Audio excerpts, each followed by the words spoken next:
उद्योग लाएंगे, बरेली को बढ़ाएंगे। मेयर लघु उद्योग भारती की ओर से किया गया व्यापारिक सम्मेलन एवं पुरस्कार वितरण समारोह का आयोजन। मेयर ने बरेली के औद्योगिक विकास पर जोर दिया।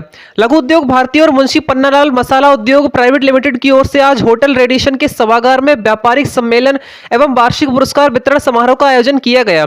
इसमें डॉक्टर उमेश गौतम मुख्य अतिथि के तौर पर शामिल हुए। कार्यक्रम को संबोधित करते हुए मेयर डॉक्टर उमेश गौतम ने कहा कि बरेली का चौतरफा विकास हो रहा है और व्यापारिक दृष्टिकोण से भी बरेली तेजी से आगे बढ़ रहा है। कुछ साल पहले तक संसाधनों और हाई कनेक्टिविटी के अभाव में बाहरी कड़ी कंपनियां यहां आने से कतराती थीं, लेकिन अब यहां से हवाई सेवा व 5 सितारा होटल की सुविधा होने के बाद बड़ी कंपनियां भी अपनी कॉन्फ्रेंस और सेमिनार का आयोजन करने लगी हैं। हमारा उद्देश्य बरेली में ज्यादा से ज्यादा उद्योगों को स्थापित करना और बरेली को औद्योगिक विकास की दिशा में आगे बढ़ाना है। मैं बरेली के विकास को लेकर प्रतिबद्ध हूं।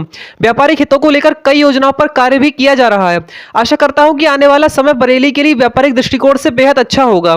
इस दौरान मेयर डॉक्टर उमेश गौतम ने स्वदेशी उत्पादन एवं रोजगार पर भी जोर दिया। मेयर ने कहा कि जब भी कोई उद्योग लगता है तो वह सिर्फ उद्योगपति का नहीं बल्कि उन श्रमिकों का, कर्मचारियों का और उन लोगों का भी होता है जो प्रत्यक्ष अथवा अप्रत्यक्ष रूप से उससे जुड़े होते हैं। इस अवसर पर लघु उद्योग भारती के जिला अध्यक्ष SK सिंह, महासचिव संभवशील, मुंशी पन्नालाल उद्योग प्राइवेट लिमिटेड के निदेशक नितिन गोयल, मनीष अग्रवाल सहित अन्य लोग भी उपस्थित रहे। आज उत्तर प्रदेश सरकार के ऊर्जा मंत्री व बरेली प्रभारी मंत्री श्रीकांत शर्मा द्वारा सर्किट हाउस में भारतीय जनता पार्टी महानगर के पदाधिकारियों की एक बैठक ली गई, जिसमें बरेली महानगर के विकास के लिए सुझाव मांगे गए। इसके अतिरिक्त सरकार को किन बिंदुओं पर कार्य करना चाहिए, इसके लिए भी सुझाव लिए गए हैं। आज की इस बैठक में महानगर अध्यक्ष डॉक्टर KM अरोड़ा, उपाध्यक्ष देवेंद्र जोशी, विष्णु शर्मा, रेखा श्रीवास्तव, योगेंद्र शर्मा, महामंत्री प्रभुदयाल लोधी, डॉक्टर तृप्ति गुप्ता, मीडिया प्रभारी बंटी ठाकुर, मंत्री शीतल गुलाटी, अमरीश कठेरिया, राजीव गुप्ता, राजीव सहानी, रूपेंद्र पटेल, प्रवेश वर्मा, सूर्यकांत मौर्य, कोषाध्यक्ष राजकुमार अग्रवाल, हरवंश सेठी, अनुपम द्रोण आदि उपस्थित रहे। नई शिक्षा नीति से बदलेगी शिक्षा की दिशा और दशा। उत्तर प्रदेश प्रधानाचार्य परिषद की मंडलीय संगोष्ठी में पूर्व प्रधानाचार्य को किया गया सम्मानित। MP इंटर कॉलेज में बुधवार को उत्तर प्रदेश प्रधानाचार्य परिषद की मंडलीय संगोष्ठी और सम्मान समारोह का आयोजन किया गया। मुख्य अतिथि संतोष गंगवार, सांसद, वशिष्ठ अतिथि शहर विधायक डॉक्टर अरुण कुमार और जिला पंचायत अध्यक्ष रश्मि पटेल ने पूर्व प्रधानाचार्यों को सम्मानित किया। इस मौके पर संतोष गंगवार ने कहा कि केंद्र सरकार की नई शिक्षा नीति से शिक्षा की दशा और दिशा में व्यापक परिवर्तन होगा। शिक्षकों और विद्यार्थियों के बीच एक बार फिर से आत्मीय संबंध स्थापित होंगे।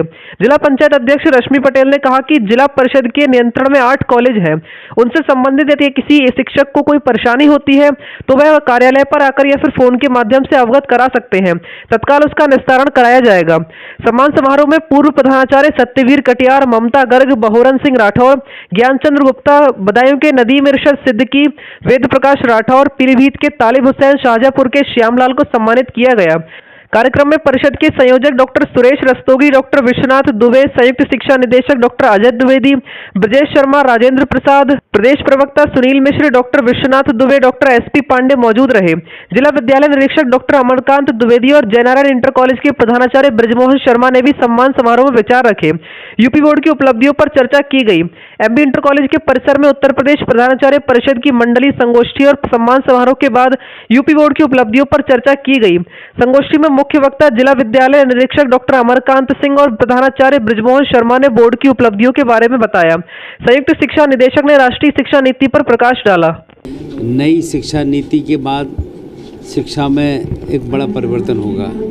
धीरे धीरे वो समझ में भी आ रहा है और उत्तर प्रदेश में बेसिक शिक्षा और अन्य शिक्षाओं में प्रदेश की सरकार काफ़ी चिंता कर रही है।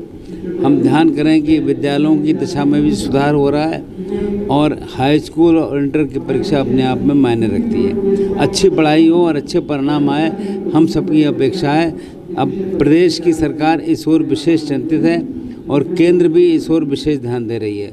तो मेरी शुभकामनाएं हैं। वास्तव में इस शिक्षा में प्रधानाचार्य लोगों का विशेष महत्व होता है।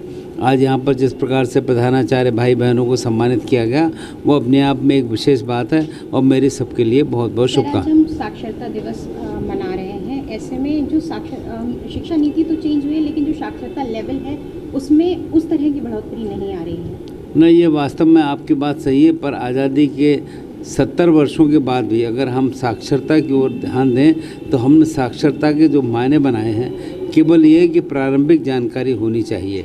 और इस दिशा में बहुत से संगठन काम भी कर रहे हैं। पर अब साक्षरता सही ढंग से और इसका स्वरूप सही ढंग से आगे बढ़े तो हम इसको और अच्छी दिशा में ले जाने का काम कर सकते हैं।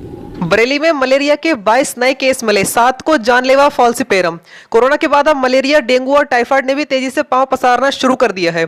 बुधवार को जहां मलेरिया के 27 नए केस मिले थे, वहीं गुरुवार को जिला अस्पताल के 2 समेत जिले भर में 22 नए मरीज ग्रसित हुए हैं।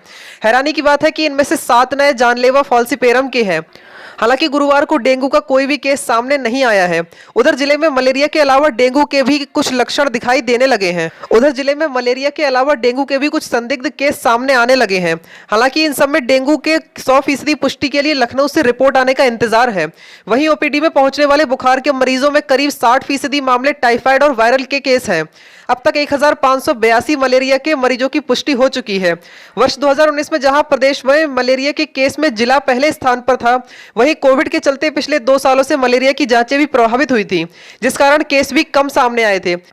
लेकिन अब कोविड का प्रकोप कम हुआ है तो अन्य जिलों की तरह यहां भी बुखार के मरीजों की तादाद काफी बढ़ गई है, जिससे शासन के आदेश पर विभाग ने भी जिले भर में व्यापक रूप से अभियान चलाकर मलेरिया और डेंगू की जांचें शुरू कर दी हैं। अब तक हुई करीब 1040 लाख जांचों में मलेरिया के 1582 मरीज सामने आ चुके हैं।